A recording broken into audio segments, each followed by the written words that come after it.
This is a true story with real people recounting their own experiences. In some cases, details have been changed to protect those involved. This is the park where Kelsey would go and run with our dog. She loved this park. It reminds me of her, and coming here, you can almost see her running around the park. Yeah. And the wind's picking up now. That's not a coincidence. She's letting us know she's here. And it causes me to relive what Kelsey went through. Here we are 12 years later, still muddling through some days. He forced her in the car against her will in broad daylight and drove off with her. There was a sexual assault, and he ended up strangling her. It was horrible for the family. There were nights that seemed to last forever. Now, if my kids don't answer the phone or answer a text message or something like that, can put me right back in and relive the whole thing. Makes an impact. Hi guys, it's Kelsey. Obviously, I can't come to the phone right now. Leave me a message. Bye.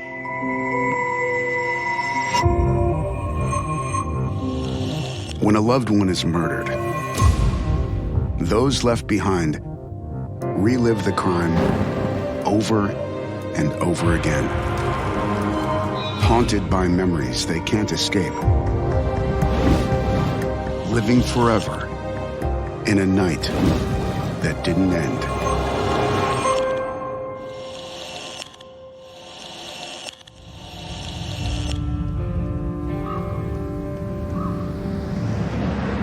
In the quiet Midwest community of Overland Park, Kansas, Missy Smith and her husband raised 5 children, including her middle daughter, Kelsey. Most times I try not to think about that night, but I will be looking at pictures of her, full of life, seeing her personality. Those are things that get to me. What could have been. This is Kelsey's marching band uniform. This is the one she wore. They're numbered, so the band director was kind enough to make sure that they got hers for me. It brings back memories of watching her march. And she was looking forward to college with her sister, Lindsay. It was the first time they were going to march in marching band together. Kelsey loved marching band. She was pretty musically inclined. She did choir and band, and she was also pretty dramatic and loved the theater. She did a couple productions that she really loved. Kelsey loved theater so much, she landed a job at the local AMC movie theater. Kelsey was a very thoughtful person. And one of the things she used to do was bring home popcorn for everybody because she worked at a movie theater. And she made sure everybody got some because she would bring home trash bags of popcorn. Still to this day, movie theater popcorn reminds me of her.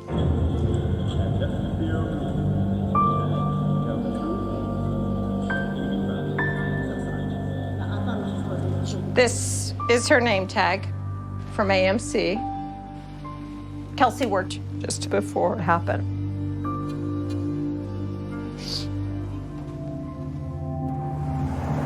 Being a police officer, Father Greg was always protective of his daughters, even teaching them self-defense at home. Father of 4 girls. I did a lot of instruction, just walking around the house. I grab a hold of one. What would you do if somebody did this? And they knew what to do. And Kelsey always knew. I mean, she came down on the instep of my foot one time. I thought she broke it. She hit me that hard. Kelsey used to say, "Oh, I can get out of anything." So he'd come up and grab her from behind. "How are you going to get out of this?" And it was kind of a funny thing they did. And as Kelsey turned 16, Father Greg made sure she knew not only how to keep herself safe, but her heart as well. There was a tradition that when they turn 16, there's a ring that they get, a purity ring. You've got the heart to remind you to guard your heart, not to be quick to give your heart away before the right man God has planned for you comes along. God help him. That same 16th birthday, Kelsey's parents help her get her first car. I don't know. Open it up. Okay, there we go. Oh my gosh. She loved the car. She spent more on stereos to put in the car than she did the car. There you go. It works, doesn't it? So not gonna happen. Kelsey's car was not clean by any means. It's a teenager's car. There's stuff all over inside of it. They have a uniform that they wear at AMC, and she would carry that with her in the car, usually in the back seat, and incredibly unsafe, but she would change clothes on the way to work. Kelsey Ann Smith. As Kelsey prepares for college, she plans to celebrate her 6-month anniversary with her boyfriend, John. John was a staple around our house. He's here pretty much as the kids are, to the point that sometimes John would sleep on the couch. It was supposed to be a big secret. Don't let Dad know that John stayed the night, you know. And I figured it out pretty quick and never said anything. The morning of June 2nd, 2007, Mother Missy says goodbye before Kelsey heads off for her matinee shift at the movie theater, and Missy heads out of town for a friend's wedding. My best friend's son was getting married in Des Moines, Iowa, so I had gone to make sure that I was at his wedding. That afternoon, Kelsey has plans with her dad and sister. We went out to what was called Old Shawnee Days. We spent the day riding rides and just having fun. Lindsay is not really a amusement ride person, especially if it involves heights. But Kelsey was able to talk her into getting onto a Ferris wheel. Of course, Kelsey's in the gondola seat with her and starts doing this as they're up at the top, you know, rocking this thing back and forth. And she just thought it was hilarious that she could get her that scared. Yeah. And so we got down and I was like, done. I did it once. You can't ever ask me to do it again. But I remember watching it, the marching band. I played that clarinet. Kelsey also played clarinet. She was a section leader in marching band. Kelsey loved marching band and she thought it was really neat. And it was a pretty fun day, you know. Afterwards, the family returns home. They have no idea their lives are about to change forever. When I got back to the house, I fell asleep on the couch for a while, and my dad was in the kitchen, and Kelsey was in a chair across from the couch sleeping. And then at one point, she woke up and she was like, oh, I gotta go shopping. Anybody wanna go with? And I was like, I'm gonna still take a nap, so nope, have fun. I wish I had gotten up and gone with her, but you can't change what's in the past. At 6 o'clock, Kelsey leaves for Target to buy an anniversary gift for John before their 8 o'clock date. I had started making dinner, and I remember she walked through and said that she was going to Target and that, and said, love you. I said, love you back, so at least I got that.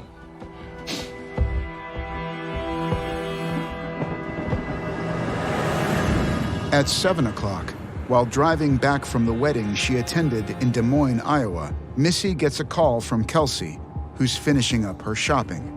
We were only on the phone for a couple of minutes, and the last thing I said to her was, bye, baby, see you when I get home.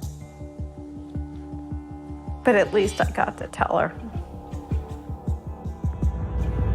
An hour later, her boyfriend John arrives at the house. John shows up to pick Kelsey up, and she's not back. And he said that he tried to call her, and she's not answering, so I tried to call her. Hi guys, it's Kelsey. Obviously, I can't come to the phone right now. Leave me a message. And she's not answering. An hour of doing that and not having anything. That's when you start to get really worried. I think what made me most worried was the way my dad was acting, because my dad is the cop. Like, he knows. He's pretty calm and cool, and he was getting kind of worried. Lindsay's telling other people, friends, hey, we can't find Kelsey. Everybody's texting or calling Kelsey, so her cell phone's got to be just, going crazy. I was about 45 minutes from home when I got the call from Lindsay that Kels wasn't answering. I couldn't get home fast enough. By nightfall, Kelsey's boyfriend, John, is tired of waiting. John was like, well, I can't just sit here and wait for her to answer. So I got in John's car with him, and we went driving around. They start at the Target parking lot, but move on, looking for any signs of Kelsey or the old Buick. We were just kind of driving around the parking lot, and we pulled up around the corner to the Macy's parking lot and saw her car. It's not where they expected to find it, and there's no one inside. I called my dad and I said, we found Kelsey's car. He told us, don't touch anything. The car is potentially a crime scene. You don't want to contaminate it. Greg calls police. And Detective Bob Miller is dispatched to the scene. I got a call from my supervisor at midnight. He said patrol has a suspicious case, could be a missing person. Detective Candace Bridges is also assigned to the case. The case with Kelsey hit home with me because I had a daughter that was about 7 or 8 years old. But I was able to go home to my little girl, where Kelsey's parents going to be able to do the same. Detectives arrive on scene within minutes. What was odd at the time was just the location of the car. They thought they might find a target where they thought she was last, but now it's a quarter mile parked in a dark part of the parking lot. And it just kind of gave everybody an uneasy feeling about the case. Kelsey's worried parents race over to the Macy's parking lot. I'm locked in on the car. Anxiety level's pretty high, but I am, as my wife calls it, totally in cop mode. And I see there is something hanging out of the trunk of the car. Key is located under the front seat. We get that to open the trunk.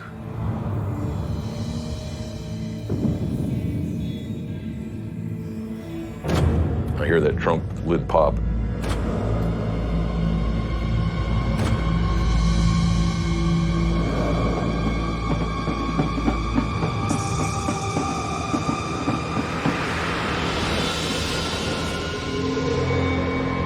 She's not there.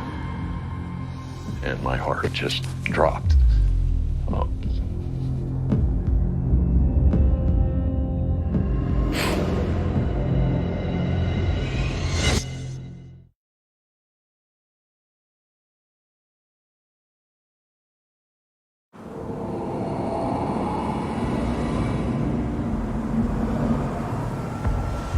On a June evening in Overland Park, Kansas, 18-year-old Kelsey Smith goes shopping at a Target and vanishes.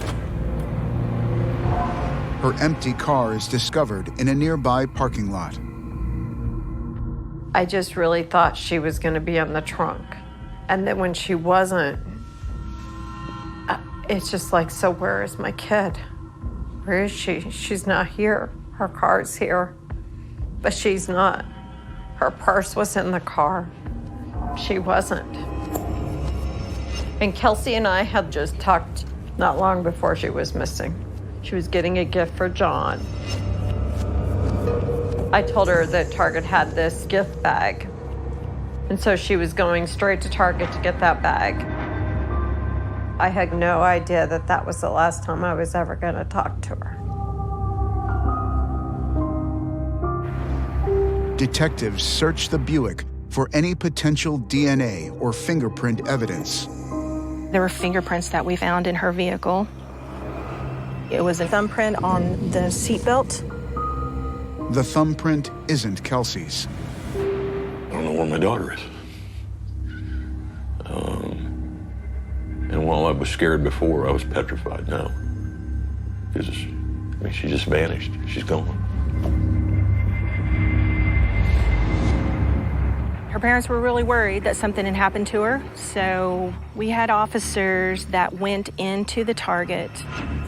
They scramble to locate any surveillance video which may have captured Kelsey. Even though the store had closed by 11 p.m., they had someone come in and show us the video on their equipment inside the store. And we watched that over and over again to see if we could find her. After searching through hours of footage, they finally spot Kelsey. Detectives analyze every frame, looking for clues. But Kelsey's visit to the store appears completely normal. We watched the images of Kelsey entering the store, shopping, and then making her purchase. No indication at all, that anything was wrong. Didn't look like anyone had talked to her or approached her. She looked fine in the store. She walked out by herself. You watch her walk out to her car, close the door, get in, back out. By 7:08 p.m., she's gone for good. On the video, when you see Kelsey's car back out, she backed out and it drove this way to this exit up here. So Kelsey's house, the proper way she would have went home here, she would have turned and gone right. However, on the video, you can see her car just turns and goes left, which would not be the way that she would go home. Where did she go after she left Target? Detectives turn to the one person who might know the answer, her boyfriend, John, who was scheduled to see Kelsey that night. We did look at John's phone. He had been texting Kelsey, asking her where she was, to call him, different things. But you always have to consider the possibility that he's doing that as a distraction tactic for the police to make it appear like he doesn't know where she is. Detectives bring John down to the station for questioning. Kelsey's boyfriend, John, very intelligent young man, and seemed very aware of the line of questioning we were going into. John said he gave her a promise ring, but he had indicated, I know you're going away to school. I want to continue this relationship, devoting his love to her, Detectives start to wonder if Kelsey's disappearance may have been staged by the two young lovers. He was very forthright with his answers. Sometimes almost too forthcoming. You could see it in his face. He was starting to stress out a little bit because we would hit him with stuff that he didn't think we knew. We weren't convinced at the end of the initial interview that we could eliminate him. And we knew we'd have to take another swing back at him. John's relationship to Kelsey and his behavior during questioning keep him on detectives' radar. As dawn breaks, Kelsey has now been missing for nearly 12 hours. It was an endless night. We still don't know where she is, if she's just dead or alive. We didn't sleep. With law enforcement doing all they can to find Kelsey, Greg takes a different tack. I remember 6 o'clock in the morning making calls to radio stations, telling them my daughter was missing. This is her name. Please give me some airtime. Please put this on the air. Breaking news. An hour after the first radio broadcasts, local TV stations pick up Kelsey's story. Ongoing search in the Grandview area. My parents and I and my older sister, we wanted to stay positive about finding her alive. As news of Kelsey's disappearance spreads, her classmates mobilize. Kelsey's friends, 18-year-old kids, had come to me and said, Mr. Smith, how do police do searches? How do they go house to house? How do they talk to people? So we got a map, and I helped them divide that map up into grids and do a grid search. You assign so many people to each grid, and they have flyers, they knock on doors. Searching, in fact, yesterday. There was a news person who described all of those searchers as Kelsey's Army. There were dozens of local police agencies that were involved. There were federal agencies involved. The academy class at Kansas City, Missouri was sent out to search in certain areas. I had folks over there that had called me and told me, said, hey, we told the recruits that you're a former KCMO cop. He said, they're out there looking.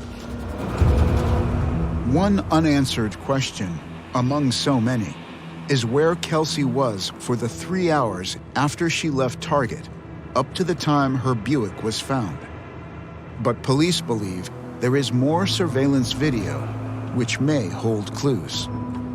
Kelsey's vehicle had been found in the Macy's parking lot across the street from the Target where she was last seen on surveillance video. We wanted to see if we can obtain a copy of the Macy's surveillance video. It would have come from those cameras up there on the corner. See them on the corner of the building? We weren't able to obtain a copy of the video until the next day when they could bring someone in who could copy it for us. Once we received those copies, we took them back to our command center.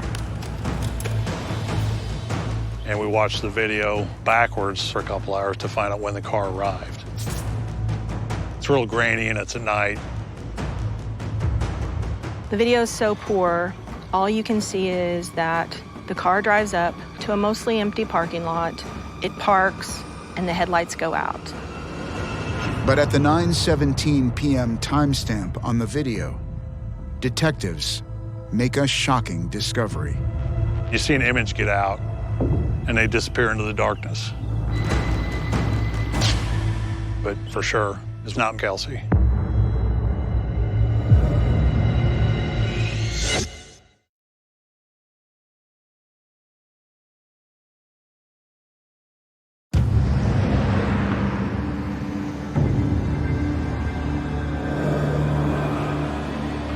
It's been 24 hours since high school senior Kelsey Smith was last seen on surveillance video.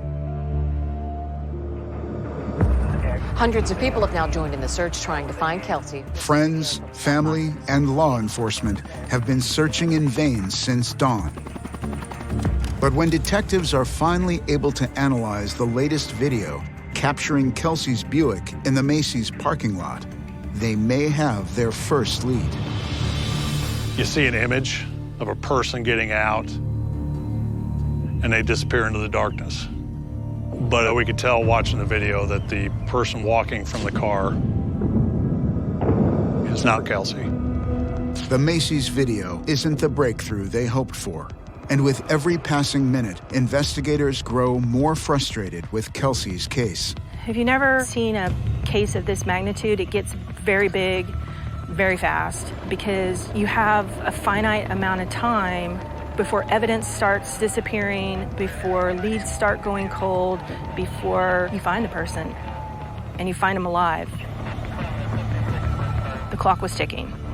So detectives go back and re-examine the Target surveillance video for any overlooked clues. Every time we watch that video, we just look at each other and shrug our shoulders. What happened? We don't know. And so my boss, he just feels like there's something better we can watch it on.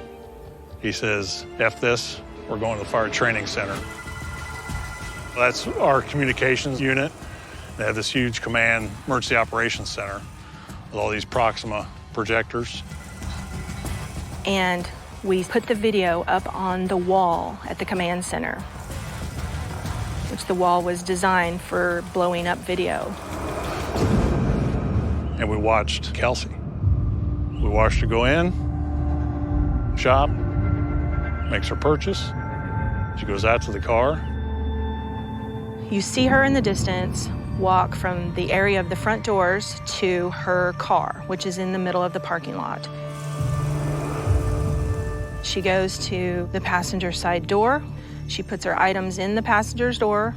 She walks around the rear of her vehicle. As she walks on the driver's side, that is when We saw a blur. What was that? You know, rewind a little bit, watch it again. You see that flash, you know, of a white t-shirt and brown shorts and somebody with thick, dark hair. You see that, and it's that punch in the gut like, oh crap, this is bad.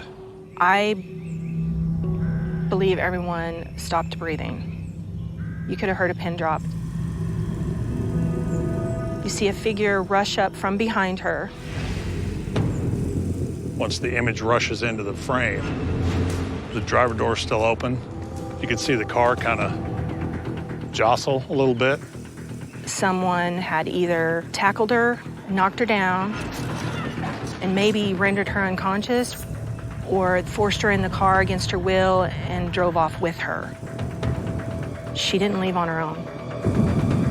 This was a kidnapping.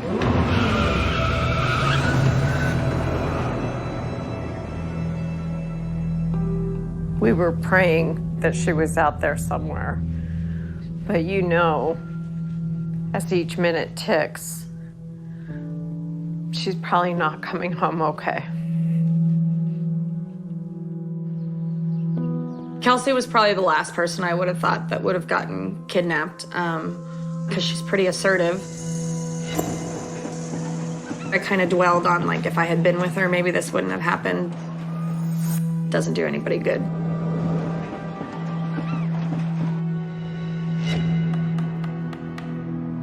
She left the house, and I started making dinner, meatballs. It was actually from a Weight Watchers cookbook that we still have up in the kitchen. But I've never made it since.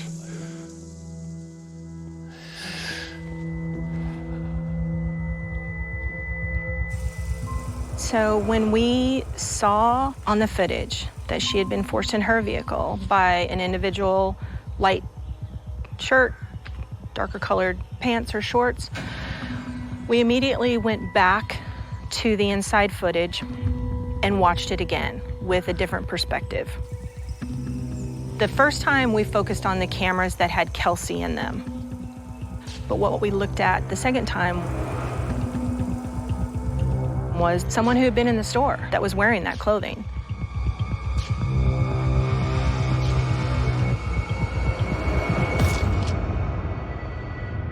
We found an individual walking around the store that was wearing a white t-shirt and sort of dark khaki grayish colored shorts. And what we discovered was he had been following her throughout the store. If you watch Kelsey walk down an aisle, several minutes later, he walks down the same aisle. There are many different cameras inside a store. They capture different areas of the store at the same time. And what we had looked at were just the cameras, which were him in one area of the store watching her from afar in a different area of the store. So he watched her. When she walks up to the checkout counter and she's paying for her items, she's on one camera. The camera that covers the entry and exit doors, he's seen leaving and turning around and looking to see that she's at the checkout counter. So he actually exits this store before her and waited for her.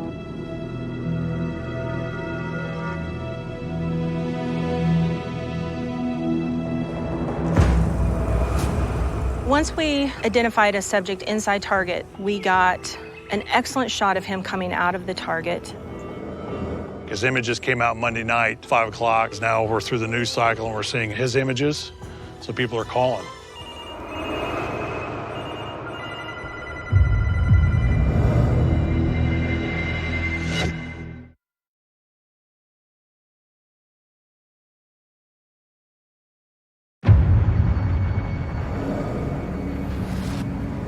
Two days after 18-year-old Kelsey Smith disappears, detectives release a photo of their prime suspect. After we posted the image of the person of interest from the Target video, we got over 1,300 tips. We did get a lot of leads that were viable suspects. So every detective was assigned a different lead, And we talked to several people that looked exactly like him. However, none of them turn out to be the right man. But detectives get an important break when they finally obtain the data from Kelsey's cell phone. Hi guys, it's Kelsey. Obviously I can't come to the phone right now. Leave me a message. Bye. In law enforcement, one of the things you first look at now that everyone has a cell phone is, let's see if she's used it. Let's see where it was. We were looking for a tower ping, as in a location of where the cell signal hit, on what tower. Detectives are able to track a ping from Kelsey's cell phone around 8 p.m. to a tower in a wooded area outside of town.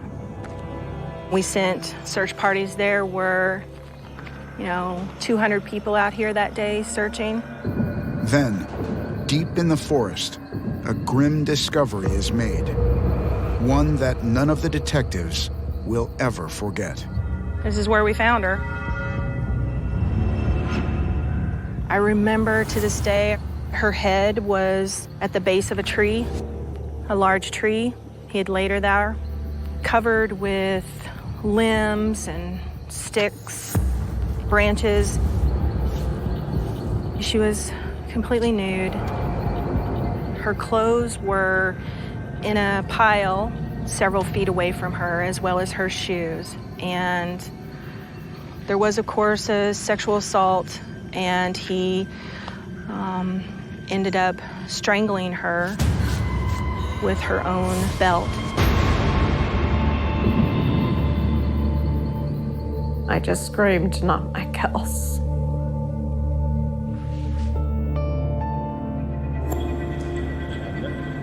It was as painful as a cannonball to the chest. And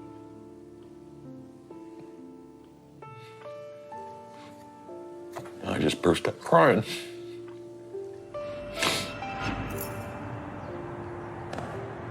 It hurts.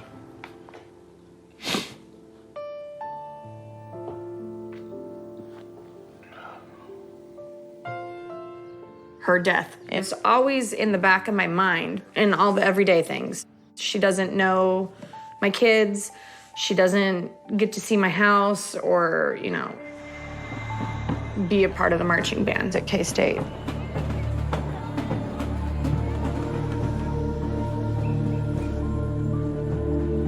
Kelsey's killer is still on the loose, and police have no new leads.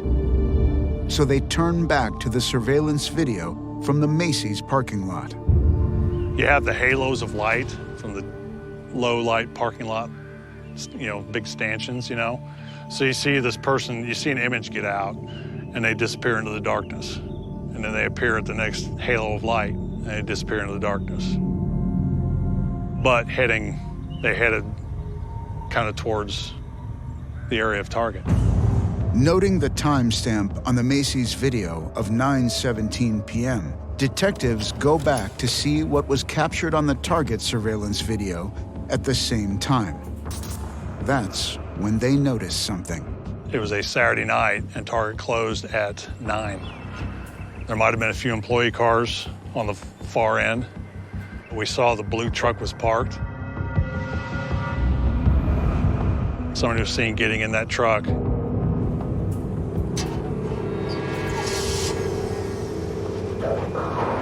And pulling out in the dark. We couldn't say that that was that person that dropped off Kelsey's Regal at Macy's. So what we did is start watching it backwards, hours of video. At the 6:55 p.m. time code, they finally spot the same blue truck when it first arrives at Target. His truck pulls in from around behind the building, pulls past view, out of view, behind where Kelsey's car ended up being parked. She pulls in the lot, parked right by him. It was just dumb luck. Police have a picture. Detectives race to get the new information on the air. Within minutes, police get a call from someone who recognizes the truck and its driver. He's certain the pickup belongs to his coworker, a man named Edwin Hall.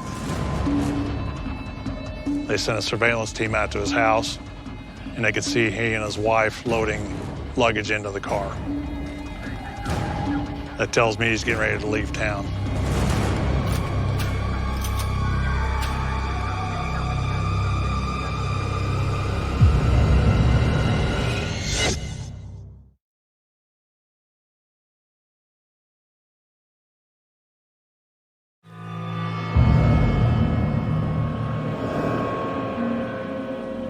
Police take Edwin Hall into custody for the abduction and murder of 18-year-old Kelsey Smith.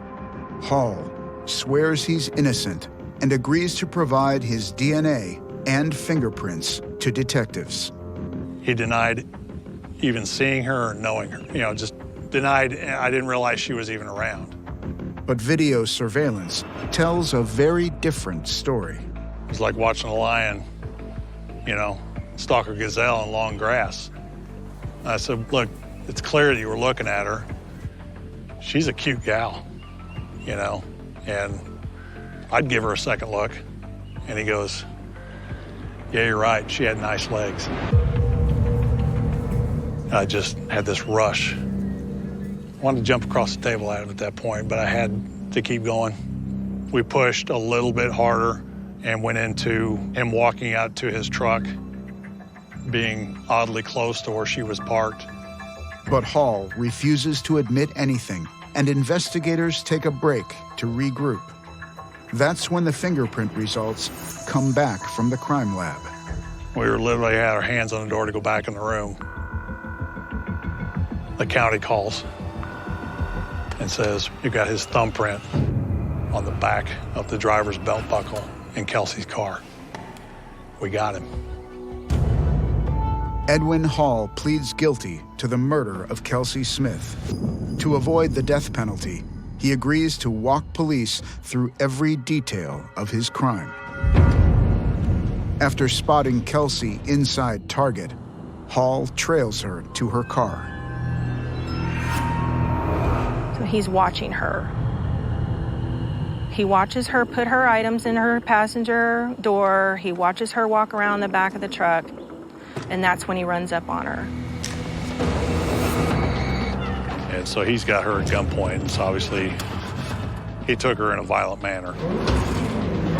He then drives Kelsey to the woods outside of town. And he said they just kind of made a hard cut through the woods. Hall drags Kelsey to a remote location. The thing that haunts me the most is trying to imagine what her thoughts were as she stepped off this trail and started walking into these woods. There was a sexual assault. At that point, Hall decides to kill her. Ended up strangling her with her own belt that he found in her vehicle.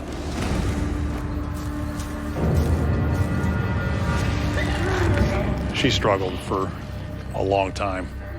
He had scratches on his arms. She was clawing to try and pull the ligature away from her neck.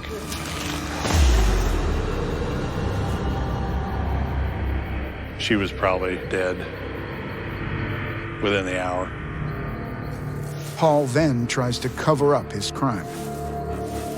All the branches laid over her were about 6 to 8 feet long.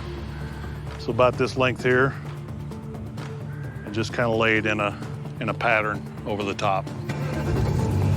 He then flees the scene. He returned to her vehicle by himself and drove it back to the mall parking lot. Unaware he was being watched. Edwin Hall is sentenced to life in prison without the possibility of parole. I'm so sorry for what I've done. Justice may be served, but Kelsey's family still lives in pain, haunted by the reminders of a promising life cut painfully short. So Kelsey worked at AMC Theaters. And the first Christmas after she was killed, I went into AMC to buy gift cards for our kids for the movie theater. And I just lost it. I started crying with the poor kid behind the counter. I couldn't even get out what I was trying to say. But I think the thing that I struggle with most is being able to still love her, but not make my other kids feel like they're not as important as she is. That's the biggest struggle. For Lindsay, one of the greatest heartaches was never getting to play music alongside her sister. There's the clarinets. I remember old Shawnee days, watching the marching band. Takes me back to that night, and I wish that we had stayed at the fair longer. I wish I had gone with her, and all it does is just make you kind of live in this circle of anxiety and just kind of depression, and it doesn't do anybody good to stay there. This is Old Shawnee Town. I remember the rides down on the other end, being on all the different rides and trying just about everything they had, really. This is the first time I've been back actually on the property since the day I was here with Kelsey. Building on the overwhelming support of Kelsey's army, Greg and Missy create the Kelsey Smith Foundation to increase public awareness about abductions. We leave tonight at 7:30 to go to the National Conference of State Legislators to present the Kelsey Smith Act to state legislators from across the nation. Missy and I found the Kelsey Smith Foundation because I want people to see that she was the girl next door. And that these types of heinous crimes happen. So it's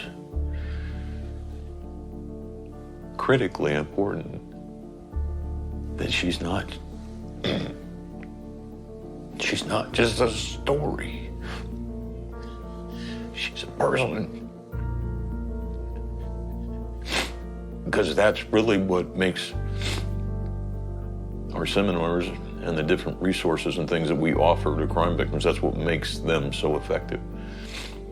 It's not that we're teaching some new, fantastic theory. It's because of Kelsey. That's